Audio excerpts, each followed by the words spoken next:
abnormalities of the cervix, which could include both pre-malignant as well as malignant conditions. What is meant by pap smear? Pap smear is basically an exfoliative cytology. That is, the cells, they are being shed into the cavity and you are just collecting those cells to examine.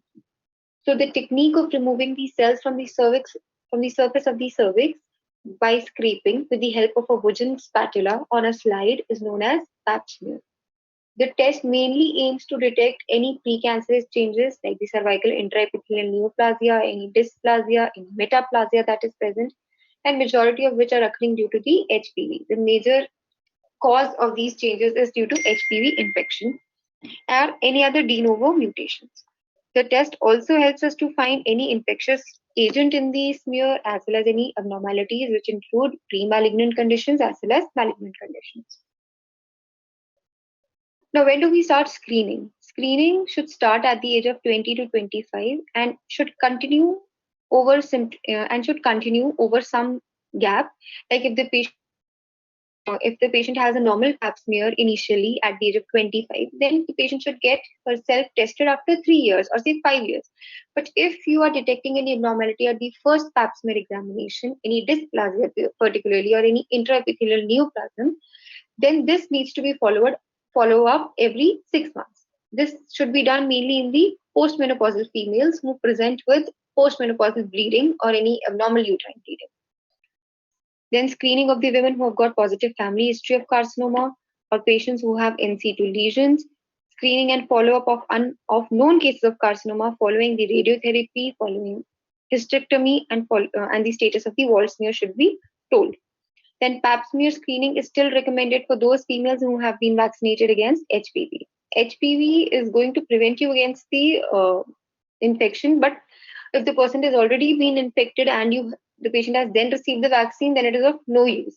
So you should screen the patient even if the patient has been vaccinated, and also to evaluate the hormonal assessment of the vaginal smear. Now, how do you perform? It is never done during the menstrual cycle, during the menstrual phase of the menstruation of the cycle. You need to insert a speculum into the patient's vagina to allow the access to the cervix. The samples, they are collected from the outer opening, which is also known as the cervical os, with the help of an Ayer spatula. It can be a wooden spatula or it can be a plastic spatula. This spatula is known as Ayer spatula. I'm going to show you this one. This is an Ayer spatula which has got this curved end and the flat end. Okay, this can be either a wooden one or a plastic spatula, and this is mainly used for conventional pap smears. Conventional pap smears are these days replaced by LBC, which is known as liquid-based cytology, and a special type of brush that is used is known as endocervical broom or endocervical brush. This one. Okay. Now, what is the technique? How do you collect pap smear? This is the rough example I'm going to tell you. Now, this is the endocervix, and this is going to be your ectocervix. Okay, this is your ectocervix, and the zone between these two is known as transformation zone. The ectocervix is lined by squamous epithelium, and this one, endocervix, is lined by tall columnar epithelium. So this brush has got two ends, the smaller one and a bigger one. The bigger end is going to go into the endocervix as well as, and this end is going to collect cells from the ectocervix. Now, once you have inserted this brush into the patient's cervix, you're going to rotate it 360 degrees and you're going to collect cells. It should be always done in the clockwise direction and never anti-clockwise, because the shape of the brush is such that you can collect cells only in a clockwise fashion. Now, this pink line is going to represent the cells that are coming from the endocervix. This is from the transformation zone, and this is from the ectocervix. Now, the cells that you're collecting from the endocervix are the squamous cells. From the transformation zone, sometimes you can get metaplastic cells in which the endocervical lining is getting transformed into squamous lining. And from the endocervix to columnar cells, which is in the form of glands. Once you've collected the smear, you're going to rub it on the slide. Okay. Now, what is the major disadvantage of conventional pap is that majority of the cells that are present, which are attached to this spatula, they remain stuck to this spatula and they're not coming onto the slide. So over 80% of the sample that has been collected, it gets waste.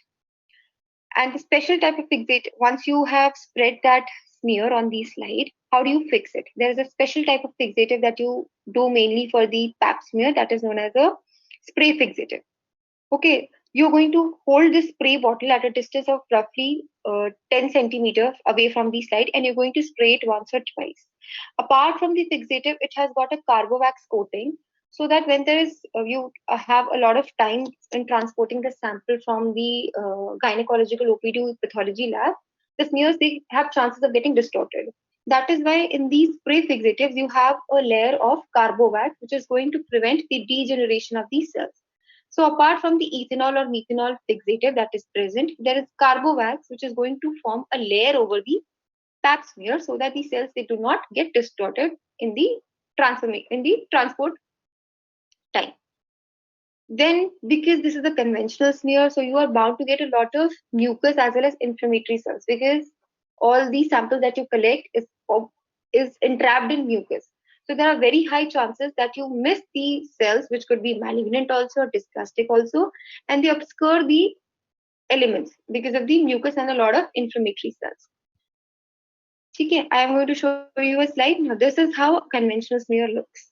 The sample that you've collected, you're just going to spread it on the slide, and this is how your conventional smear looks. Majority of the times, the cells are obscured by mucus and inflammatory cells, and we can miss out malignancy in these smears. So that is why these are being replaced by a newer technology, which is known as LBC. Now, LBC, the media is primarily ethanol based. It is an improvised media that can be used as a substitute, and it works on a different principle. In a conventional smear, you are directly spreading the smear on the slide, but in this, you are going to have a density gradient principle on which these LBCs machine work.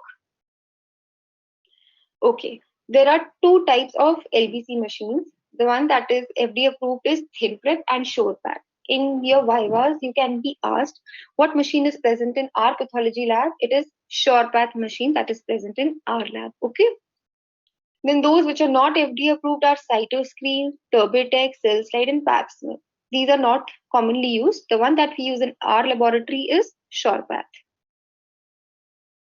Apart from preparing the gynecological samples, this LBC machine can also be used for running other samples like thyroid fluid, cyst examination, oral pathology specimen, any other body fluid, including bowel, brush cytology, ascitic fluid, pleural fluid, urine, CSF. Any sample can be run on these LBC machines, including the brushing samples, the endocervical brush, and the brushings that we receive from the lung specimen.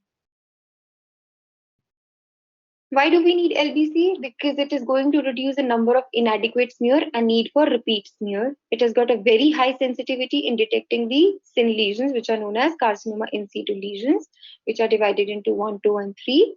Then the cellular preservation is definitely better in LBC, as well as preparation and storage in case of the fluid samples. The major advantage of LBC is that the mucus and the inflammatory cells that are obscuring the field in the conventional PAP, they are removed in this LBC, because the sample that is collected in a vial is suspended, so that all the mucus and the necrotic debris and the inflammatory cells, they are washed off, and you get a very clean slide. So the cellular morphology is definitely better, and you are able to detect dysplastic changes as well as malignancies better in LBC than conventional.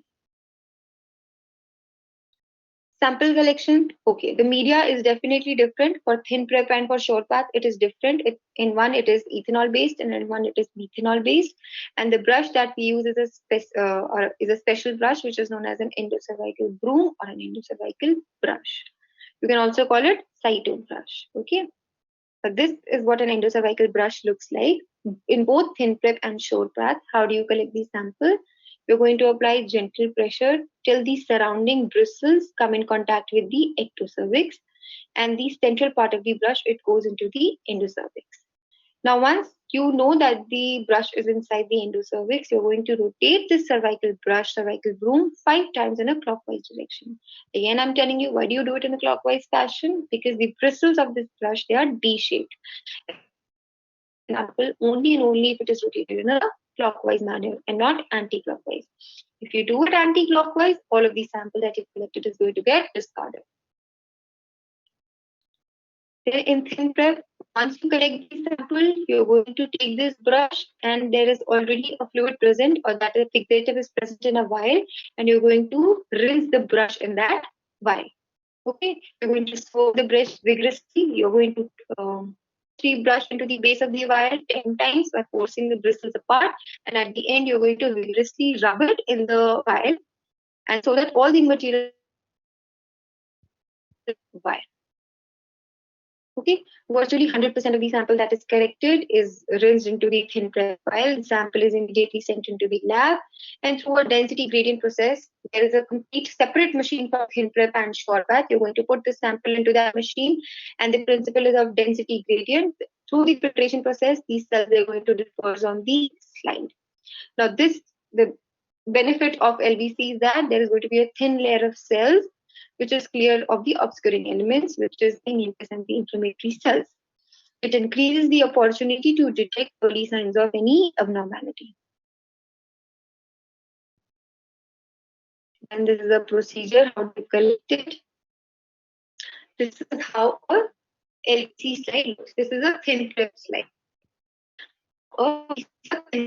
Numbering, okay, and this blue sample, it is the sample. This area is that is just getting collected to the center by the process. They are removed by the process of running the sample, and you just get a monolayer sheet of cells in this small circle. Okay. Now you can compare the two slides. This is a ThinPrep, and this is a conventional smear. These two slides are kept in our tray Viva. Okay. Then you can click a picture of this. They can ask you the difference between conventional smear and what is liquid-based cytology. The sampling device is different. It is a wooden spatula or a cyto brush, and here it is plastic spatula or mainly a cervical broom or cyto brush. Sample collection is simple, no changes, and in this, careful attention is needed. So because you want to rotate that cervical broom into that vial. Fixation, manual spray fixative is used. Immediate and homogeneous fixation into a fixative that can be methanol or ethanol. Then transportation is small slide trays, scent and mail and so on. But in this, the fixative, the slides need to be kept in fixative only all the time. In this, once you have fixed the slide, you can just send it to the laboratory like that. But in this, you need proper fixation. The slides, till they reach the laboratory, they should be present in that vial only. Okay. Now this is microscopically how you see a smear of ThinPrep. These cells, I will explain you later how do endocervical cells look. These sheet of cells is an endocervical cells, and these are your squamous cells. Okay, these are all your squamous cells, and this is a small cluster of endocervical cells. Okay. Now you can very well see the difference between conventional PAP and a ThinPrep. This is a conventional PAP. You can barely see the cells. Although these pink ones, they are squamous cells, but you cannot appreciate their nuclei. Why? Because they're completely covered by the inflammatory cells. Whereas here you can very easily see the squamous cells which are separated, lying easily spread out in a uniform fashion, and you can also see the endocervical cells with minimal obscuring element. Again, both ThinPrep and SurePath, they run on the same mechanism of density gradient, but SurePath is a better technique that we use in our laboratory. Okay. There is just one difference in collection of the sample of ThinPrep and SurePath. In ThinPrep, you just rub the brush into that vial, whereas in SurePath, this cervical brush, and this is the media that is present, you're going to break the end of this brush into the vial. Okay. Once the sample is collected, transfer the material to the SurePath vial. To do this, you have to place the thumb. Here there is a small knob, or what you can say a click button, that you have to press it, place the thumb against the back of the brush head and push the entire brush head into the preservative solution. Okay, so this allows better preservation of the cells and more amount of cells that can be collected. Okay, no wastage of cells is present in this SurePath technique. Okay. Then once you have broken down this broom head into this, you're going to recap the vial, tighten it, label the sample with the patient's name, first and last name, date of birth, when was it collected, what is the specimen source, and also the patient's history, all the data, all the medical history that needs to be collected, and then send it to the laboratory with a proper requisition form. Now, this is the slide of a SurePath. See, the central circle has become smaller than ThinPrep. Then at least 3-4 differences you should know about SurePath and ThinPrep. The sampling technique is definitely different in ThinPrep and SurePath. The collection device is detached in SurePath and dropped into the vial, whereas in this you only rinse the brush into the vial. Sampling device is same, cervical brush or plastic spatula. Here also it is a plastic spatula plus an endocervical brush. The preservative fluid in SurePath is ethanol rich, which you call it cyto-rich ethanol fluid, and which has got a higher shelf life. And in ThinPrep, it is methanol based fixative, which has got a shelf life of 24 months. Shelf life of the vial is 3 weeks. Okay. This can be stored at room temperature, and if refrigerated for 6 months, this can be stored at room temperature, and it can also be refrigerated for 6 months. Okay. Then the technology is cell enrichment with centrifugation and sedimentation. This is also same, only there is a membrane present in the machine that is going to filter all the cells, and then you're going to it transfers the cells onto the slide. Staining is automated in SurePath, whereas in ThinPrep you have to do the manual staining. SurePath is completely automated. You just have to collect the sample, and then you have to process it and keep it in the machine. The machine is going to entirely run the sample as well as give you the stain slide. In this, it is only going to run the sample, give you unstained slides, and then you have to do the staining of it manually. Then the size of the cell disc. This is the cell disc that you're getting in the center. It is smaller in SurePath. It is around 13 millimeter, whereas it is bigger in ThinPrep, around 20 millimeter. Then the device is prep stain slide processor. It is ThinPrep processor, and screening time is almost same. Cost is also roughly the same. Preparation type is that you can run 48 samples at a time, and in this you can run 30 samples at a time. And the staining is excluded. Okay. These few points you should know. What is the sampling technique? What is the preservative fluid? What is the technology? Then the staining is automated and offline. The cell disc and the preparation time, that it can run 48 tests and it can run 25 to 30 tests in 1 hour. These differences you should know between SurePath and ThinPrep.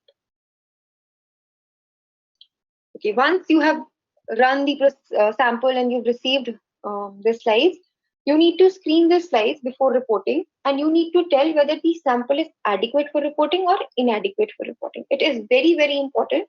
And you report Pap smear by Bethesda classification. There's a separate classification of Pap, which is known as Bethesda classification. Okay. Now, when do you call the conventional Pap smear adequate? When you see the epithelial cells. Epithelial cells are squamous cells as well as the glandular cells, the endocervical cells. A minimum of 8,000 to 12,000 cells should be present to call it adequate. These are the squamous cells. And the glandular cells, 10 well-preserved cells should be present either singly or in groups to call it adequate. For an LBC preparation, minimum of 5,000 squamous cells to be seen. Now, this is for a normal patient, whereas you can also get atrophic smears like in postmenopausal females or a post-radiotherapy female, post-chemotherapy patient. In those patients, the cellularity is a little low. So for them, the adequacy criteria has been limited to 2,000. A minimum of 2,000 cells on LBC to be present to call their smear adequate for reporting. Okay. After telling about the adequacy of the specimen, you need to categorize into two things. Either you report it negative for intraepithelial lesion or malignancy, and in that case, you're going to report whether any benign changes are present, any other infection is present, or it is completely normal. Then the second category is epithelial cell abnormalities, which is further divided into squamous abnormalities and glandular abnormalities. So this is how you report a PAP. First, you're going to comment on the specimen adequacy, whether it is satisfactory for evaluation or unsatisfactory. Now, when do you call it unsatisfactory? When the cellular content is low, when the material is completely obscured by elements like blood, inflammatory cells, or lots of mucus, and you cannot comment upon the cellularity, you cannot comment upon the nuclear size. That is when you call the specimen inadequate for reporting. General categorization, negative for intraepithelial malignancy, epithelial cell abnormality, or any other changes like post-radiotherapy, post-chemotherapy changes, or any ectopic hormone that the patient is receiving, and then you are seeing any changes that need to be reported in the third category. In non-neoplastic, the organisms that you see is Trichomonas vaginalis. There can be fungal infection with Candida. There could be shift in the normal flora. That is the normal flora of the cervix and vagina is lactobacilli, which is known as Dordelins bacilli. Then sometimes these Dordelins bacilli are not seen and you see bacterial vaginosis. That is when you call it shift in flora. Then the bacterial morphology consistent with actinomycosis species. This actinomycosis is not very common in cervical specimens. You see it in only patients who have IUCD insertions. So if a patient gives you a history of IUCD insertion in the past 2 or 3 years, and she complains of abdominal pain and a discharge, pervaginal discharge, and then you screen her on PAP, that is when you can see this actinomycosis species. Or sometimes these patients can be completely asymptomatic. Then these cellular changes, which can be due to herpes simplex virus or HPV virus, but the changes that are due to HPV are reported either into SIN1, 2, or 3. Then other non-neoplastic findings that could be reactive cellular changes due to infection, reactive cellular changes due to radiation, cellular changes due to IUD, benign glandular cells after hysterectomy, these benign glandular cells after hysterectomy, and atrophic changes. Then comes the epithelial cell abnormalities, which could be squamous or glandular. In squamous, you report them as atypical cells. Atypical squamous cells, which can be further divided into atypical cells of undetermined significance. It is known as ascus. Then atypical squamous cells, which cannot exclude HCL or high-grade squamous intraepithelial lesion. That is when you call them ASC-H. Then there is low-grade squamous intraepithelial lesion, which corresponds to SIN1 on biopsy. Low-grade squamous intraepithelial lesion, which corresponds to carcinoma in situ on biopsy. HCL is high-grade squamous intraepithelial lesion. There is a very thin line between HCL and squamous cell carcinomas, and this HCL corresponds to SIN2 and SIN3 on biopsy. That is, the tumor is completely present and it is limited to the basement membrane. It has not breached the basement membrane. And there is a fourth variant, which is squamous cell carcinoma, which means invasive squamous cell carcinoma, which is invading into the surrounding structures, and it can either be keratinizing or non-keratinizing.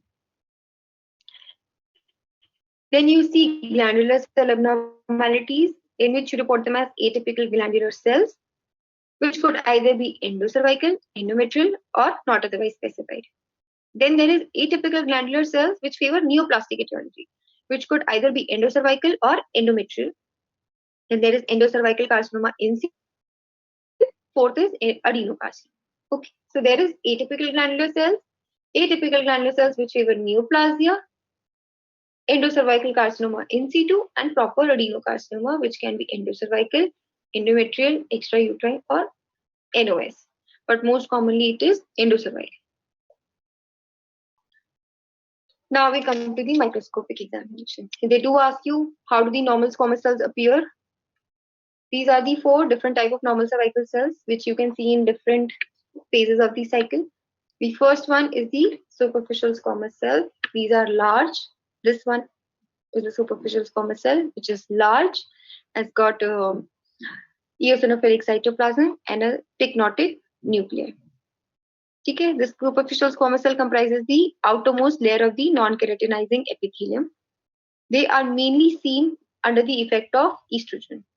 The characteristic feature is that the nuclei of the superficial cell should always be very small or pycnotic, and there is abundance of eosinophilic cytoplasm. These cells are seen mainly under the effect of estrogen, and peak of estrogen is seen during the late proliferative phase or during the ovulatory phase. Okay, so these are seen in young females. Then comes these intermediate squamous cells. These intermediate squamous cells, they stain slightly basophilic. Okay, they are also large. They've got nucleus slightly bigger than those of superficial cells, and they stain slightly basophilic. The cytoplasm is thin and transparent. The nucleus is definitely a little vesicular as compared to the small blue pycnotic nucleus. Here the nucleus is a little vesicular, dispersed granular chromatin. These are seen during the phases in which progesterone is very high. So these are seen during the luteal and the early follicular phase, also in the second and third trimester of pregnancy. They ask you, this is under the effect of estrogen, this is under the effect of progesterone. So it is mainly seen in the luteal phase and in the early follicular phase, as well as second and third trimester of pregnancy. Then you see the parabasal cells. What are parabasal cells? They are mainly found in the basal layer of the squamous epithelium. Parabasal cells, they are uncommon in patients who have high amount of estrogen. These are seen in patients who lack estrogen. So these cells are seen in perimenopausal, postmenopausal, and postpartum females, then estrogen restricting hormones in them. And these are the basal cells. Okay, how do parabasal cells appear? The cell size has become smaller and the nuclear size has increased. The nucleus has become a little oval in shape. And the cytoplasm is homogeneous basophilic cytoplasm. Okay, they have got a basophilic cytoplasm, or you can call this a little amphophilic. That is a mixture of both eosinophilic and basophilic. So it is a little amphophilic cytoplasm. The cell size has decreased, the nuclear size has increased, and the cytoplasm has become amphophilic. And definitely the nucleus is granular. This is also vesicular. Now it is opened up more, so it has become more vesicular or granular chromatin. Now these are the basal cells. The cell size is smallest of all, and they've got very scant amount of cytoplasm. How do you differentiate these basal cells from malignancy? You can also confuse them with malignant cells. How do you know that these are benign? First of all, these basal cells are seen in elderly female patients who are postmenopausal. These are seen due to the absence or lack of estrogen. The cell size is regular, although there is scant amount of cytoplasm, but the nuclei that are present have got regular nuclear membrane. There is no nuclear irregularity, no clumping of the chromatin, no prominent nucleoli, no mitosis. The background is going to be clean. So that is when you know that these are basal cells. Of course, you should know that the history of the patient, that the patient is an elderly female patient and she is definitely having no estrogen. You see basal cells in an atrophic male, that is elderly female patient. Now a little about the atypia. These are the atypical squamous cells. Just a second.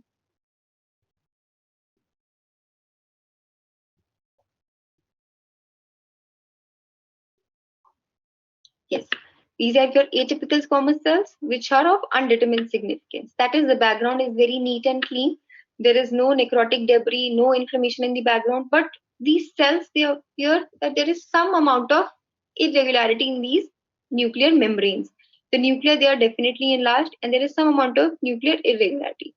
See, some amount of nucleus is enlarged in this orange cell also, which is a superficial cell. So the single atypical cell with nucleus size 2 to 3 times that of the surrounding cells, and there is slight nuclear irregularity. This is when you call them atypical squamous cells of undetermined significance. Now, when you call them as H, that is of high grade, that cannot exclude high grade squamous intraepithelial lesion, that is a single atypical cell with very high NC ratio. There is definitely nuclear irregularity present in this. Hyperchromasia is present, but you cannot definitely call them H. For H cell, there should be a large amount of cells that are showing irregular nuclear irregularity, clumping, and hypochromasia, increase in NC ratio. That is when you call them H cell. Here only few or a single cell that is seen with high NC ratio. That is when you call them as H. Now this is L cell. What do you see? These perinuclear cavitation and nuclear enlargement. Definitely the nuclei, they are enlarged as compared to these. The cell size has reduced. These are all intermediate cells. You don't call them parabasal cells. Parabasal cells, they've got a little amphiphilic cytoplasm. So these are definitely your intermediate cells that have enlarged in size, and then there is binucleation. This is a binucleated cell. This is also showing binucleation, and they've got enlarged nuclei. There is perinuclear clearing, cavitation. This is when you call them L cell. High grade, definitely there is a very thin line between high grade and squamous cells. You see very high NC ratio nuclear hyperchromasia, nuclear irregularity, and there are going to be large squamous cells, smaller squamous cells, which are showing all these changes. But the tumor diathesis, what is meant by tumor diathesis? That is tumor necrosis, which is indicative of invasion, is seen in squamous cell carcinoma, invasive squamous cell carcinoma, and absent in HCC.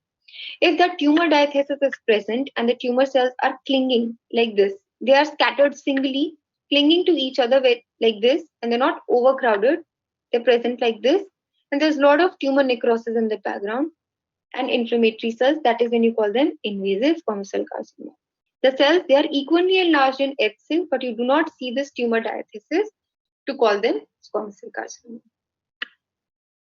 Okay. Next, this is the pap smear image of atypical glandular cell. In this, these are all endocervical cells. You call them atypical glandular cells, NO, which are of endocervical type and not endometrial type. See the nuclei, they are enlarged with irregular chromatin and irregular nuclear membrane and open up chromatin. This nuclei that I have focused with my arrow. Okay, so these are endocervical cells. This is atypical glandular cell, NOS. You do not see any tumor diathesis in the background. You do not see all the cells showing these changes. Only few clusters are showing such changes.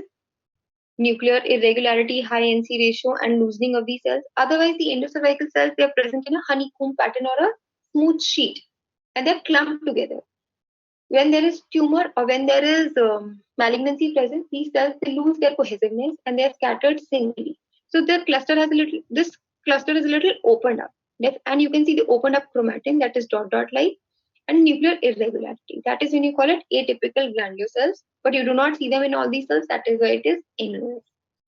Now this definitely you cannot appreciate much on pap smear. This is a atypical glandular cell carcinoma in situ. Again, the difference between carcinoma in situ and invasive adenocarcinoma is the presence and absence of tumor diathesis, which is present in invasive adenocarcinoma and absent in carcinoma in situ. All these atypical changes are seen in all the glandular elements that are present in the slide. This is not important to you, IHC. Now this is the slide from our department. Okay. Okay, I would like to see your answers in this. This arrow that I am fixing, what is this? Yes, I would like to see your answers in the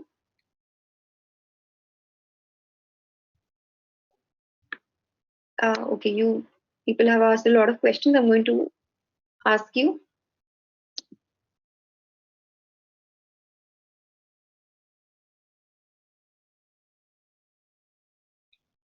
This is not carcinoma. This is definitely not carcinoma. These are the glandular cells. These are the glandular epithelial cells. These are mainly the endocervical cells. The endometrial cells that are present in the smear, they are a little smaller than the endocervical cells. Okay, endocervical cells are present in these large clusters or a honeycomb-like pattern, and the endometrial cells, they are present in small clusters. Okay,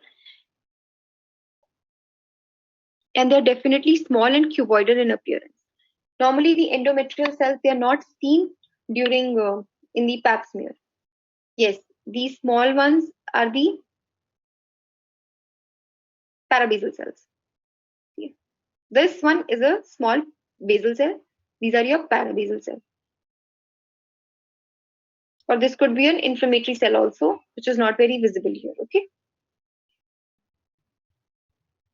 This is your endocervical cells. Yes, the endometrial cells that I was telling you are small and cuboidal, and they are not routinely present in the pap smear. If they are present in an elderly female patient, you should rule out that any other malignancy is present or not, because normally they are not seen in the pap smear. So, but when they are present in an elderly female, you should rule out the history of any previous carcinoma, any previous radiation, previous chemotherapy.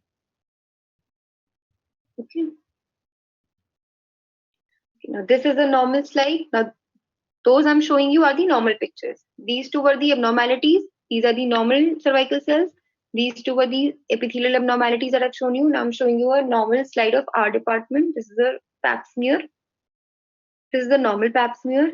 And these small ones that you're seeing, these small rod shaped, these are lactobacilli. And these are normal. This is the normal healthy bacteria that is present in the vagina. This is the Dordelins bacilli. See, a lot of cells, they are studied and the background is clean. There is no inflammation. That means these are normal and that it is not associated with any infection. Okay, now this is the conventional and LBC smear. This is the normal endocervical cell that I'm showing you. This is a normal endocervical cell.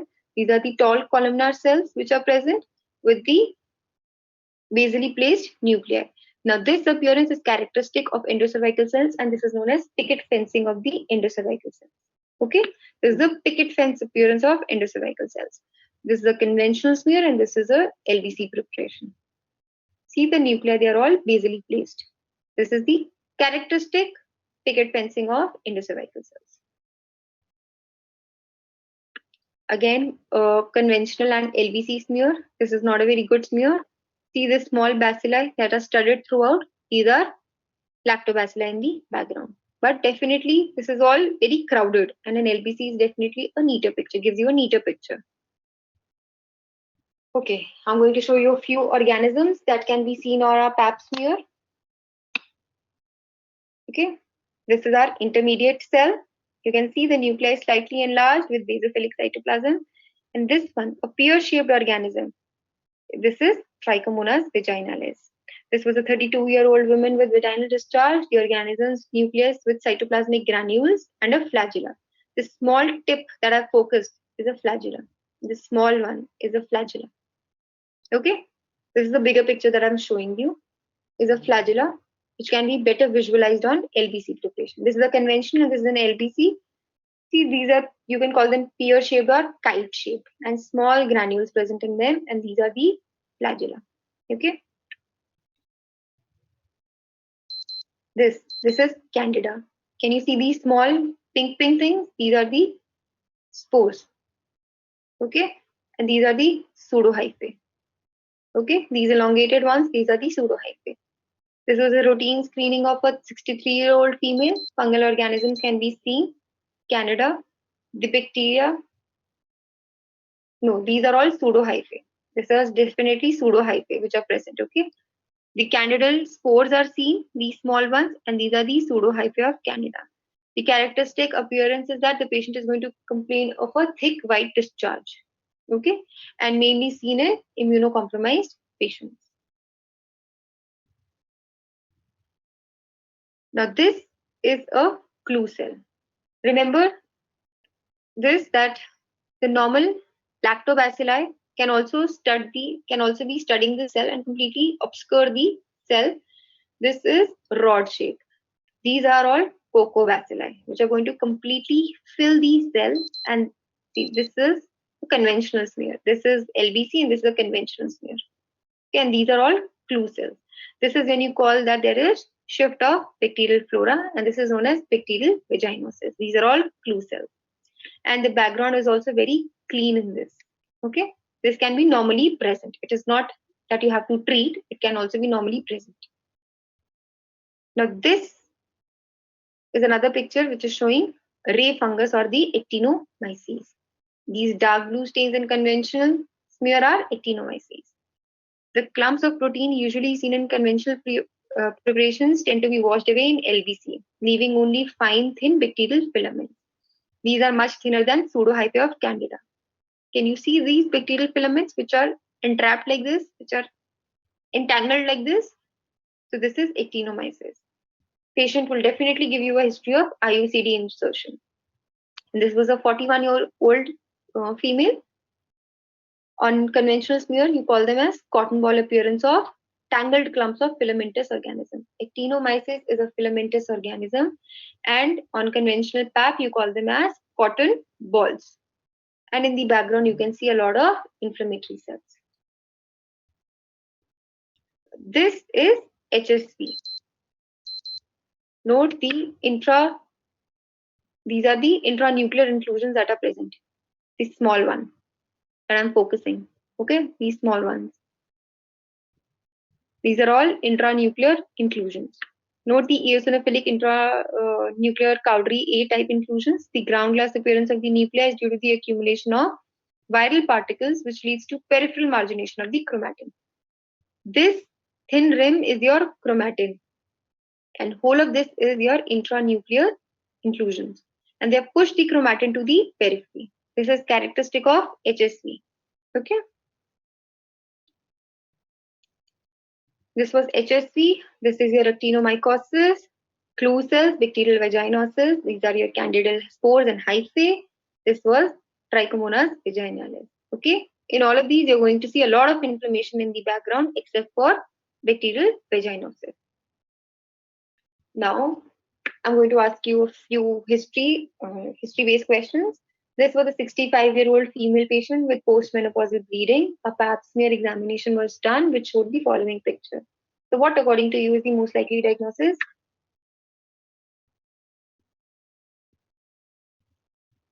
Yes, Lalit, clue cells can also be seen with bacterial infection. They can normally be present. And the background is very clean as compared to trichomonas infection or as compared to candidal infections. Okay. Yes, anybody? You'll have to give me 2 minutes. I need to put my laptop in silent. Till then, you can type your answers.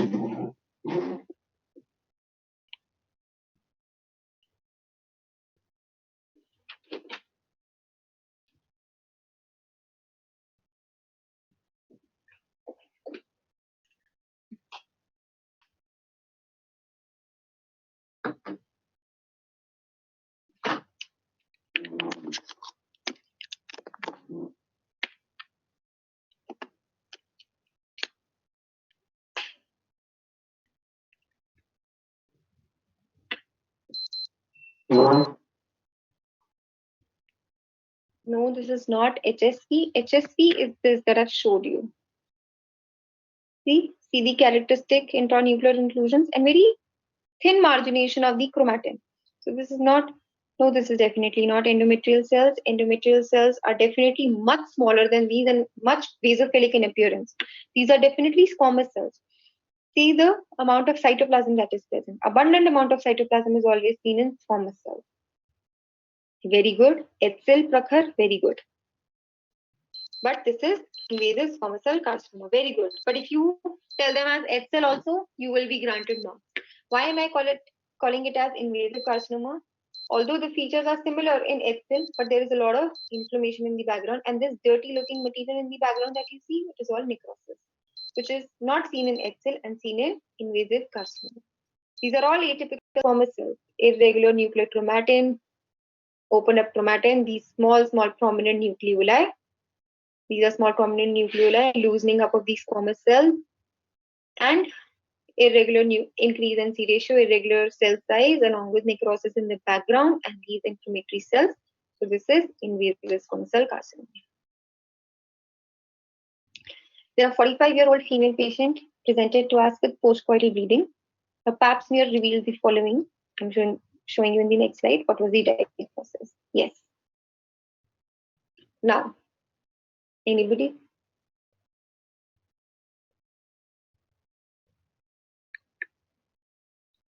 Yes, I would like to see your answers in the box.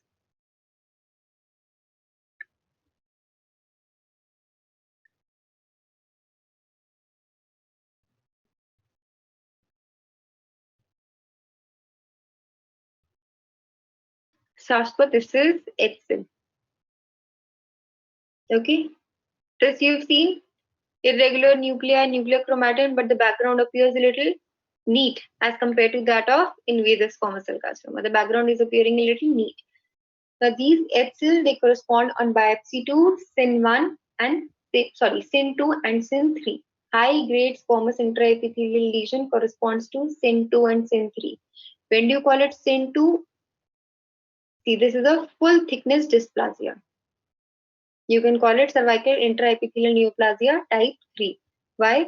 You call it when only the lower 1/3 is involved showing atypical cells, that is SIN3. When 2/3 of the layer is involved, you call it SIN2. And when whole of it is involved, it is known as SIN3. These are all types of carcinoma in situ. So this is showing you full thickness dysplasia. Why am I calling it full thickness dysplasia? Normally in the topmost layer, It is a stratum cornified layer which shows lack of nucleus. There is no nucleus present in the topmost layer. But here I am seeing all the nucleus which is present, which is showing hyperchromasia and loss of polarity. They're going away from the basement membrane. And also I'm seeing mitosis. The most characteristic feature that is pointing towards dysplasia is this keratosis, is this mitosis. This is mitosis. This is mitosis. This is mitosis. All these dark blue things that you're seeing are mitotic figures, which means that the cell has got a very high turnover rate and it is dividing at a very rapid rate. So that is why you're seeing a high amount of mitosis, which means that there is definitely malignancy present, but it is not breaching the basement membrane. It is limited to the basement membrane. So I'm calling it as cervical carcinoma in situ. So this is SYN3, and in Pap smear it was reported as high-grade squamous intraepithelial lesion. So the diagnosis is high-grade SIL. Very good. On a per speculum examination, an irregular growth was found. The biopsy is friable and bleeds. The growth is friable and bleeds on touch. Our biopsy was performed, which revealed the following picture. This is one picture. Anybody? What is this showing? Yes, anybody? I told you that the ectocervix is lined by stratified squamous epithelium and the endocervix is lined by glandular epithelium. So all of this that you are seeing is stratified epithelium, which is definitely enlarged in size. The stratified squamous epithelium, which is definitely enlarged in size. And these irregular gland shape, these are your endocervical glands, okay? So here you can see that these endocervical glands, they're getting converted into the squamous lining. Here also, these glands, they're getting converted into the squamous lining. So what do you call them? These endocervical cells getting transformed into squamous lining. What do you call them? Yes, anybody? Transformation of one type of epithelium into other type of epithelium is known as?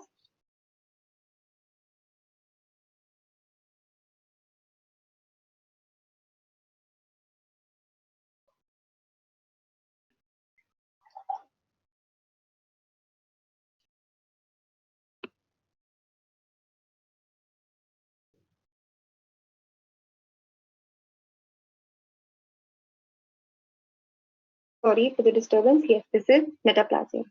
And it is most commonly seen in elderly patients and associated malignancies. Metaplasia is metaplasia reversible or irreversible? Most importantly. This is the general, yes, very good, Prakhar. It is reversible. So these can be seen normally also in elderly patients due to some chronic infection, due to some chronic irritation or a benign lesion which persisted for a very long period of time has irritated the mucosa and it has led to the metaplastic conversion of endocervical cells into squamous cells. But in our case, it was associated with this. When a full biopsy was performed, we found this. At one portion, I could see this metaplastic lining, and I'm telling you that the growth is friable and is bleeding on touch. So, and the high power picture of that other portion of the growth revealed this. What is this? These are my endocervical cells, and these are getting converted into these type of cells. And this is a full-blown malignancy. Okay, there was metaplasia present definitely at other end, and here I can see some normal glands which are entrapped, and this is all malignancy. This is, so what do you call them? What is this? What type of malignancy is this? Yes, Prakhar, Kirti, I can't see your answers. No, this is just squamous. I am not calling it adeno because here the lining is appearing normal. I don't see any mitosis in this. Plus, there is basal placement of the nuclei. They do not show any loss of polarity. And look at the amount of cytoplasm these cells have. These are atypical polygonal cells which is present in diffuse sheet. How do you describe a biopsy like this? Microscopic section reveals a tumor tissue which is present in a diffuse pattern in solid sheets. The individual tumor cells are highly polygonal in shape. This is an individual tumor cell, highly polygonal in shape with abundant amount of eosinophilic cytoplasm.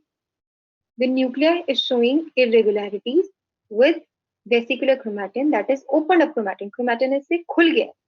These are all opened up chromatin and showing prominent nucleoli. See my pointed arrow. It is showing prominent nucleoli. Here, see this. It is showing prominent nucleoli. In the surrounding, I can see some entrapped endocervical glands, which show normal histology. Why am I calling it normal histology? Because the nuclei, they are still basally placed. There is no back-to-back arrangement of glands to call it adenocarcinoma, as well as there is no mitosis in the glands. So the glands are appearing benign.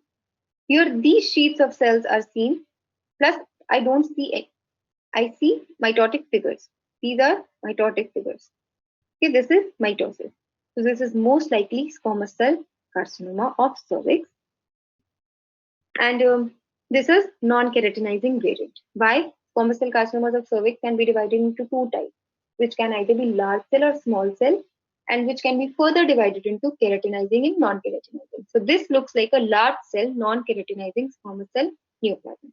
So squamous cell carcinoma of cervix. Latest classification divides cervical carcinomas into two, small cell carcinoma and large cell carcinoma, which are further categorized into keratinizing and non-keratinizing. I cannot see any keratinization here, so I'm calling it as non-keratinizing squamous cell carcinoma. So this was the gross appearance of the cervical carcinoma. How do you describe a gross specimen? This is a wet mount cut open specimen of uterus with cervix.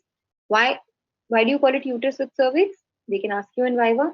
So I want to comment upon the tubes and ovaries. If tubes and ovaries are present, then definitely you call it a specimen of uterus with cervix. But when the tubes and ovaries are not present, it is difficult to identify. Then how do you identify? On the cut section, I'm going to see a slit-like cavity here, and this is a endometrial cavity. This is endometrial cavity which is surrounded by myometrium. So this is a wet mount specimen of uterus with cervix. The endometrial cavity is seen in the upper part, which is slit-like, roughly measuring around 2.5 centimeter, surrounded by the myometrium. Myometrium thickness is roughly around 2.5 centimeters. In the lower part of the endometrium, in the lower part of this, or you can see in the cervix, I can see a growth arising from the cervix, which is whitish in color, roughly measuring around 5 by 3 centimeter and appears to be very friable.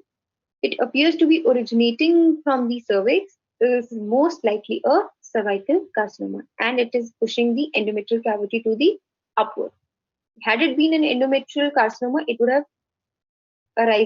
been seen arising from the cavity itself and not pushing the endometrial cavity to the upwards.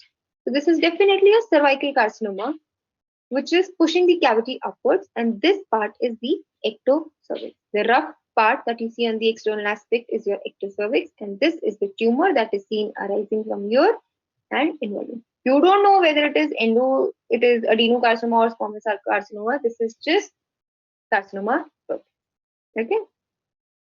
This is from our department, can be kept in exam. So these are the questions that can be asked. What is the most likely diagnosis? Squamous cell carcinoma of the cervix. Based on the gross, you can also call it simply carcinoma cervix. What is the precursor lesion? Yes, what are the precursor lesions?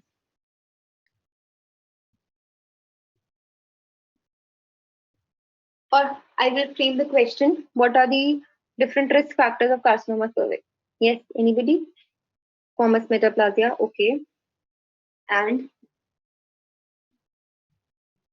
SIN 1, 2, 3. SIN 1, 2, 3. Okay. Or F-cell, L-cell present on pap smear, on biopsy, carcinoma in situ 1, 2, 3. And apart from smoking, what are the history should be present?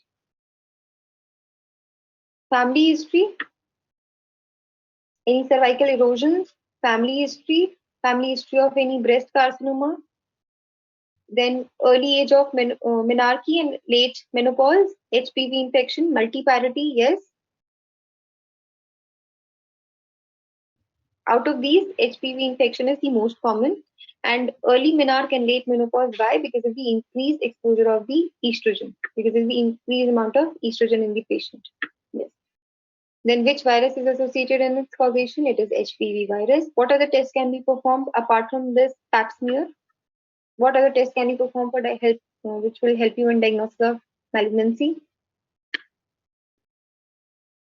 Yes, Kirti. Biopsies can be done.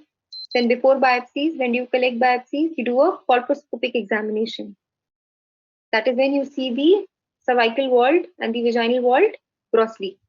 Okay, that is colposcopy examination. Then you take biopsy, and next application of acetoacetic acid and application of Lugol's iodine. When you apply the acetoacetic areas in that region, the normal areas is going to turn white. Yes, anybody?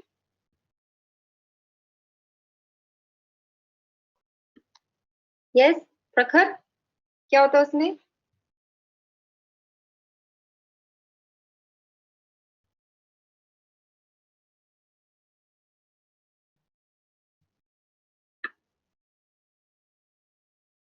You call it visual inspection with the acetic acid. That is naked eye examination of the uterus cervix after applying 5% acetic acid. It is a very simple procedure, and it helps you identify whether there is any carcinoma in situ or any intraepithelial lesions present or not. Okay, you're going to apply acetic acid to that area, and the acetic acid is going to coagulate the protein that is present, and it is going to give a white aspect to the concerned area. Since the precancerous lesion has got a high protein content as compared to the normal epithelium, so it is going to coagulate more and you will get a white appearance. They ask you, and it is very commonly asked in Viva, what does acetoacetic acid do? After the application, it is going to coagulate the protein that is present and you will get an opaque and white appearance.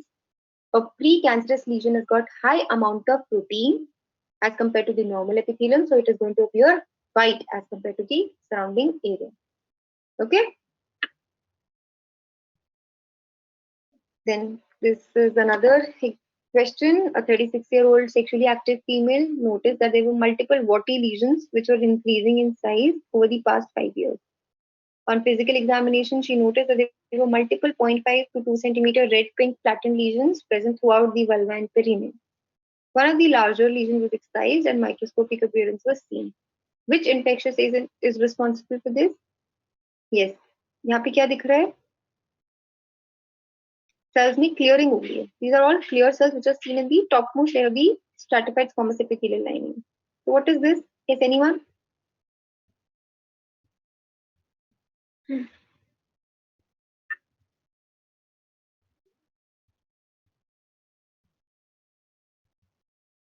Glycogenolized. These are all, yes. What do you call them? This clearing of the cytoplasm. This is known as coelocytic change. Yes, very good. Very good, Abhilasha. This is coelocytic change. Sorry for moving this slide. This is coelocytic change. It is characteristic of HPV, which is seen, and it acts as a precursor lesion to squamous cell carcinoma. So these are coelocytic changes due to HPV. Another image, biopsy of 40-year-old female. This is a normal endocervical lining, and it is getting transformed here to something that is showing more crowding. So what is this?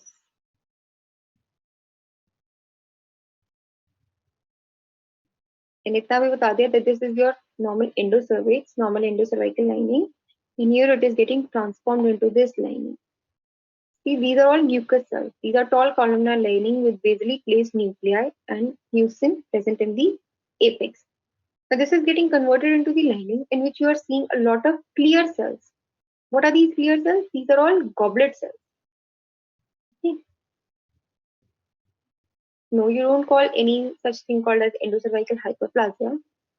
Okay. So ये normal endocervical cells है मेरे. ठीक है. इसमें basally placed nuclei है, and this topmost is the mucin, apical mucin. So this is getting transformed into a lining which is showing a lot of these clear cells. These clear cells are known as goblet cells. Where are goblet cells present? Yes. This is metaplasia. Very good, Vishwa. Where are these goblet cells present? कहाँ होते हैं goblet cells हमारी body में? यार ये तो सबको पता होगा. Where are goblet cells present? Stomach? No. Stomach में होते हैं वो बहुत कम होते हैं, कहाँ पे मैक्सिमम होते हैं? Very good. It is intestine. It is colon. So this is your metaplastic lining, which is showing intestinal type of epithelium. I can call it metaplasia, but why am I not calling it simple metaplasia? Because the lining does not appear normal to me. Why is it not looking normal to me? I'm going to show you a high picture of this. This is not looking normal to me because there is hyperchromasia. See, normally ये भी इतने basally present होने चाहिए थे nucleus जैसे यहाँ पे, but no. Here I am seeing nuclear stratification. A lot of stratification is present here. Nuclear stratification and these small things, these small blue that are focused. Focus on this. This small blue. It is mitosis. This is small blue. This can be mitosis, and these are all Goblet cells. There is nuclear stratification along with loss of polarity. तो ये nuclear stratification loss of polarity किसमें दिखता है? Carcinoma में. But मैं इसे carcinoma in situ बोलूंगी. Why will I call it carcinoma in situ? Because the basement membrane is intact. So this is adenocarcinoma in situ. The picture shows sudden transition from the normal endocervical epithelium to adenocarcinoma in situ, which is crowded, stratified nuclei, and mucin depletion. Mitotic figures can be seen, and this is the precursor for invasive adenocarcinoma. See it very clearly. The basally placed nuclei, and here they lost the basal polarity with nuclear stratification and overcrowding. So this is adenocarcinoma in situ. This is another picture. I don't have history for this. This is another picture. This is the normal endocervical stroma, and you're seeing a lot of these glands which are present throughout these endocervical stroma. This is your normal stratified squamous epithelial lining. यहाँ से कहीं से आपकी endocervical lining originate हो रही होगी, and these are these all atypical glandular formation, back-to-back arrangement of glands which are infiltrating into the surrounding stroma. So what is this? I'm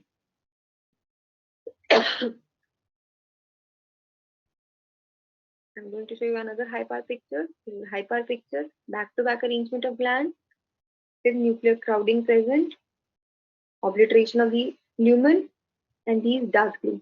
See, lumen has been obliterated, and these glands are back-to-back arranged, and these dark blue are mitosis.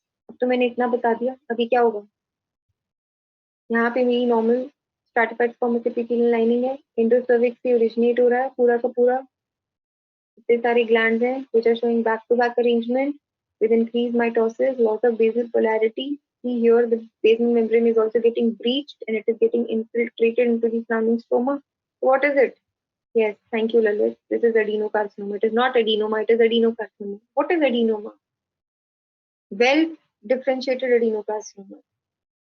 Back-to-back arrangement of glands है, glandular pattern is still maintained, stratified squamous epithelial lining is normal, यहाँ से originate हो रहा है endocervixis. This is endocervical carcinoma, adenocarcinoma. Hi, Parth, I'm telling you there is back-to-back arrangement, there is mitosis, basal membrane breach, so this is adenocarcinoma. There is no such thing called adenoma in endocervix. Okay, so I think this was the last slide for today. Yes, any doubts you can ask me.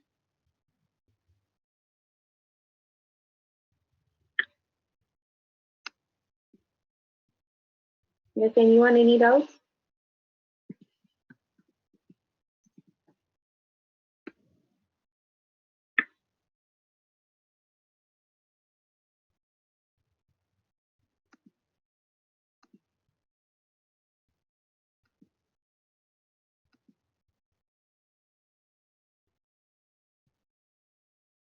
Okay, I think I'll end the session today then. Thank you so much. Thank you, everyone. I'll stop the class. Thank you.